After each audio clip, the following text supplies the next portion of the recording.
Bueno, y vamos a arrancar un poco el vivo hablando con Inés. Estamos esperando ahí la respuesta. ¿Cómo andás, Inés? Muy buenas tardes, ¿todo bien? Hola Lucas, ¿cómo estás? Bueno, el placer de saludarte, siempre muy predispuesta, la verdad, con este equipo periodístico. Bueno, te agarro en tu casa, obviamente, con esta consigna de quedaste en tu casa. ¿Cómo vas llevando este tiempo de cuarentena? Yo casi cuarentena no hago porque voy todos los días a trabajar el diario. Los jueves es el único día que por suerte trabajo desde casa. Es el único día, pero igual también estás en la Nación Más. O sea que también Sí, haces sí, estoy televisión. en todas las plataformas, sí. Ujú.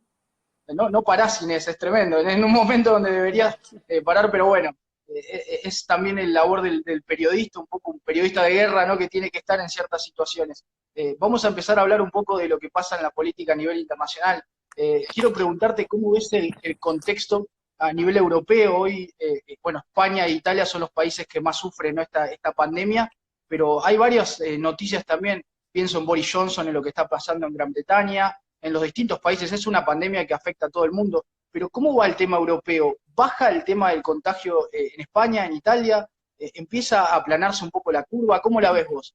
Sí, sí, no es como yo la veo. Si vos observás un poco, tenés varias curvas, ¿no? Tenés la curva de contagios, tenés la curva de muertes, que indican en cierta forma algunos tiempos parecidos, no los mismos tiempos. La curva de muertes representa contagios anteriores a lo que hoy son los nuevos contagios, las nuevas infecciones. Entonces, la curva de muertes está bajando en todos lados, que está bajando sobre todo en Italia y España, de la misma forma. Baja y después vuelve a subir de a poquito. No es llegar a un pico y bajar rotunda y decididamente todos los días. No, es una curva que baja con esfuerzo y en algunos Ah, momentos se aplana.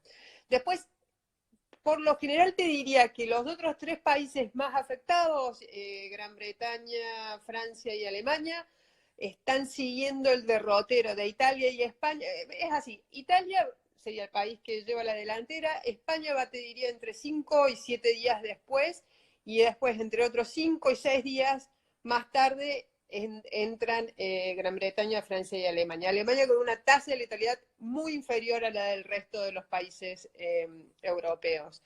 Pero básicamente así. Está dando vuelta la curva en todos los gobiernos lo dicen, sobre todo una vez que tienen buenas noticias para publicar, las tratan de publicar porque las cuarentenas ya llevan varias semanas, nosotros vamos por nuestra tercera semana de cuarentena preventiva y obligatoria, pero hay países como Italia que ya entran en la quinta. Vos imaginate tener a toda una sociedad encerrada en sus casas, sin saber cuándo van a salir, no, sabiendo que tremendo. día a día su bolsillo se adelgaza, que muchas de esas familias no tienen que comer y además en un entorno de muerte, muerte y contagio, no es fácil. El impacto emocional y psicológico tal vez venga un poquito por detrás del impacto económico y sanitario, pero es muy importante y todos los gobiernos son conscientes. Entonces, mientras más mensajes y buenas noticias puedan dar, lo van a hacer. Y es un poquito lo que están haciendo a la semana pasada, desde estos días, Giuseppe Conte y Pedro Sánchez.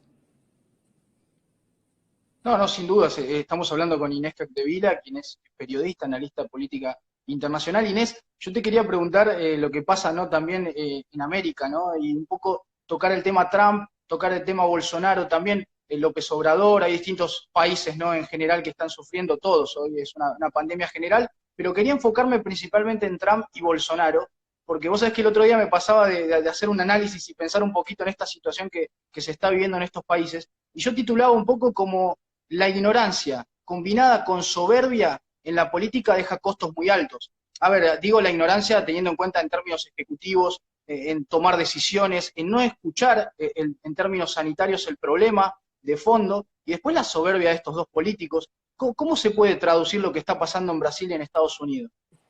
¿Sabes que yo no sé si es soberbia o miedo? No estoy en la cabeza ni de Donald Trump ni de Jair Bolsonaro, entonces no puedo. Pero visto desde afuera, podés interpretarlo como soberbia y también podés interpretarlo como miedo. ¿Miedo a qué?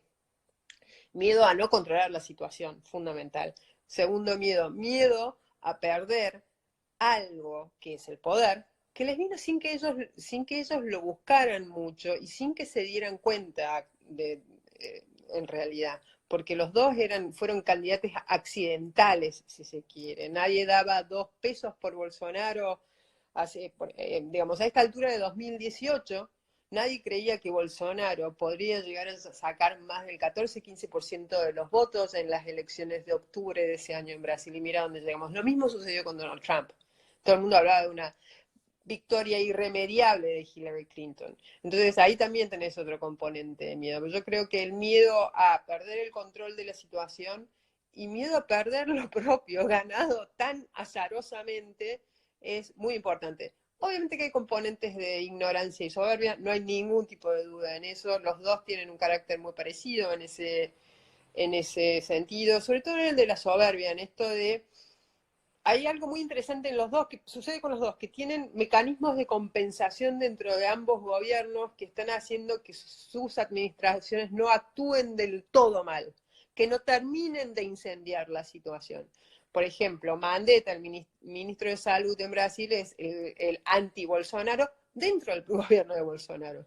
Y no lo puede sacar, a pesar de que él quiere, porque el resto de la administración, el resto del Estado brasileño se lo va a impedir, y además sabe que es su propia sentencia de muerte si lo saca Mandetta a Bolsonaro. Eso por un lado. Por el otro lado tenés a Donald Trump, que tiene un comité de asesoría epidemiológica con Tony Fauci y Deborah Birx, que son dos eminencias de la ciencia norteamericana, y que él mismo los designó.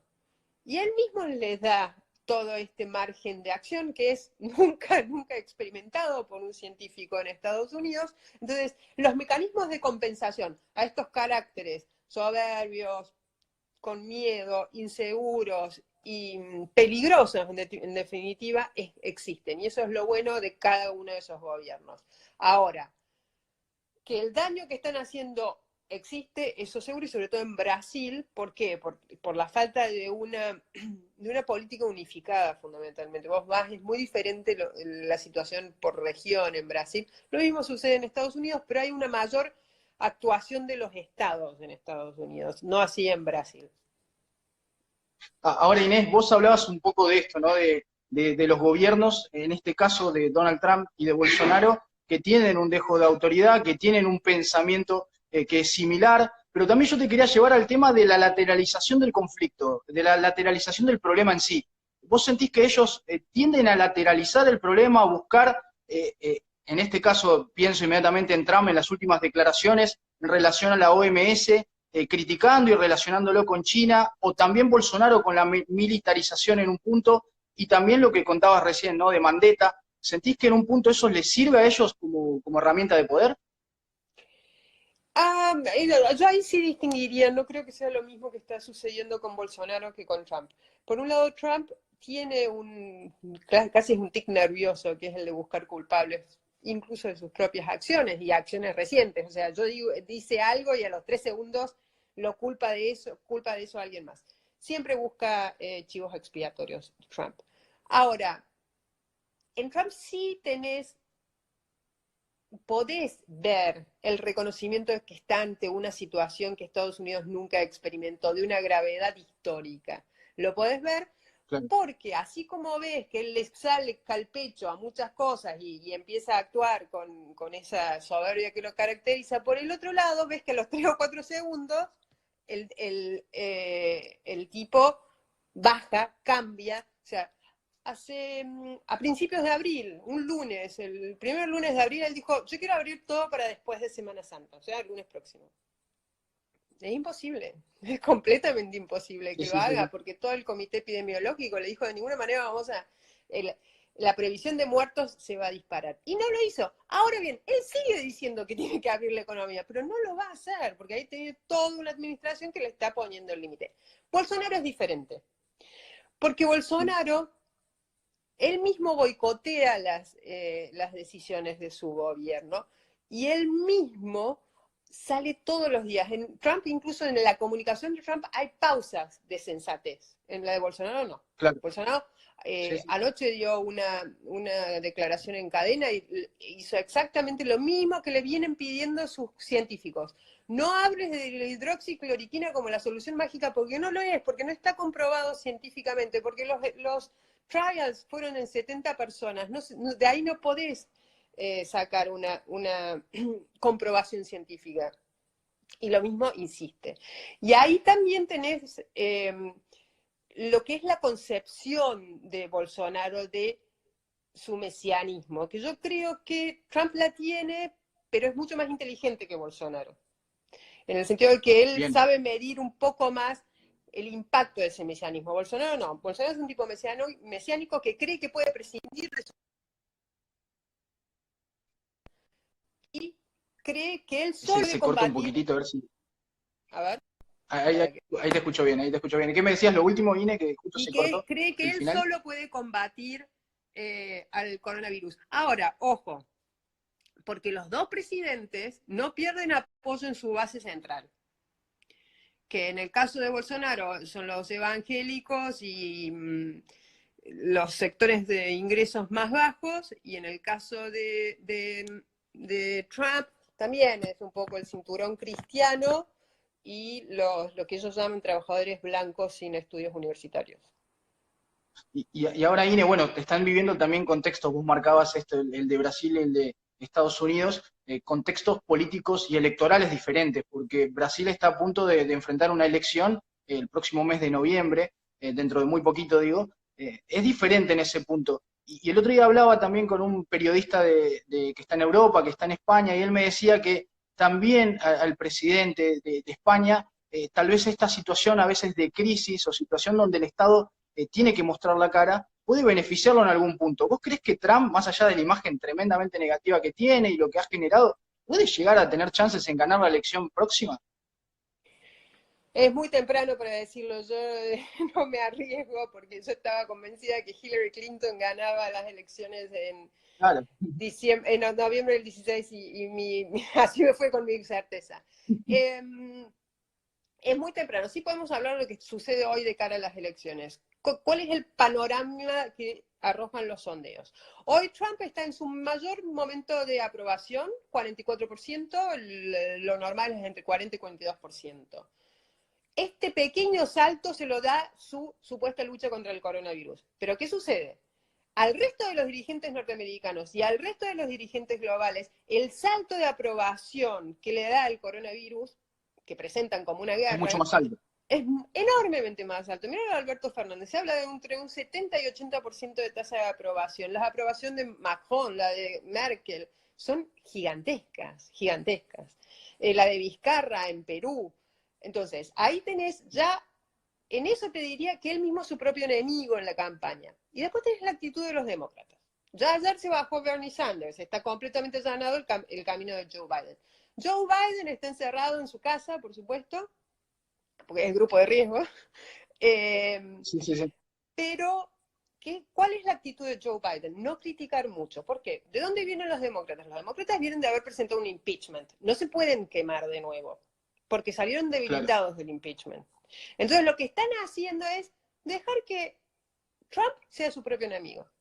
Ahora, si esto sigue así, si los resultados económicos de la pandemia son, como se prevé, cataclísmicos, si el número de muertos sigue creciendo en Estados Unidos, ya es el mayor del mundo, eso, o sea, va a terminar siendo el mayor del mundo, si se dispara eso, yo te diría que Donald Trump, ya sin el argumento económico, con una pésima gestión de su mayor crisis, no tendría muchos argumentos para ganar unas elecciones. Pero también es cierto que su caudal electoral es inquebrantable. Tienen una fe inquebrantable y son el grupo de votantes que más se moviliza para votar, que ese es el problema de los demócratas, que tienen votantes, tienen una buena coalición, pero ¿qué pasa con esa coalición electoral? No va a votar el día de las elecciones. Son jóvenes, No, no, son afroamericanos y son latinos. Ninguno de esos tres grupos vota, se moviliza, va hasta el lugar de sufragio.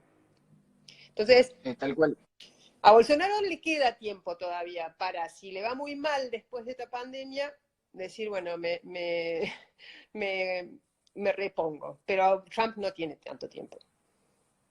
Tal cual, me quedo con la definición, la verdad que me parece extraordinaria, Inés, la que decías al principio, del miedo, ¿no? De que no se mueven con cierta soberbia, con cierta ignorancia, pero con miedo. porque muchas veces se habla, viste, hay distintas teorías al respecto, muchas veces también se puede llegar a pensar de que el camino económico, priorizar la economía sobre la salud, por más que la salud y la economía van de la mano en un punto, puede terminar generando mucho más muertes que por el coronavirus y por la salud en general, digo, ¿no? Por lo que genera el colapso sanitario. Y te quería preguntar un poco al respecto de eso, al tema de afrontar el coronavirus. Sentís que hay dos caminos, ¿no? Uno piensa inmediatamente en el que tomó China, que el que tomó Taiwán, el que tomó Corea, el que tomó, por ejemplo, Singapur, y el europeo. Eh, ¿Por qué lado está Argentina, si tuviéramos que elegir uno? ¿O está mixteando un poco entre los dos? Eh, yo te diría que Argentina, como todos los países, las naciones emergentes, que antes se llamaban subdesarrolladas, está tomando su propio camino, que es un camino muy consciente de la escasez y de la precariedad de su Bien, sistema de salud. Es un camino que es el mismo camino que tomó Perú, que tomó hasta Guatemala, Chile, que tiene un poquito más de recursos que nosotros, que es un camino que, o sea, nosotros sabemos que no tenemos los sistemas sanitarios ni de China, ni de las potencias europeas, ni de Estados Unidos, ni de las potencias asiáticas. No lo tenemos. Tampoco tenemos, como sí tienen los países pequeños de Asia, el registro epidemiológico. Ellos tuvieron el SARS y tuvieron el MERS. Entonces ahí claro. tienen un archivo, un sistema bastante afinado de reacción rápida. Eso ya te da una experiencia que nosotros no tenemos. Nosotros solo tenemos, y en la Argentina está un poquito más desarrollado, un sistema de salud y una economía precaria. Entonces, en base a eso tenés que reaccionar. Y lo que sí hicimos bien, no Brasil, pero el resto de los países, tal vez no Ecuador, es reaccionar rápido, porque teníamos la lección de lo que ocurría. No fuimos ciegos, podríamos haber sido ciegos.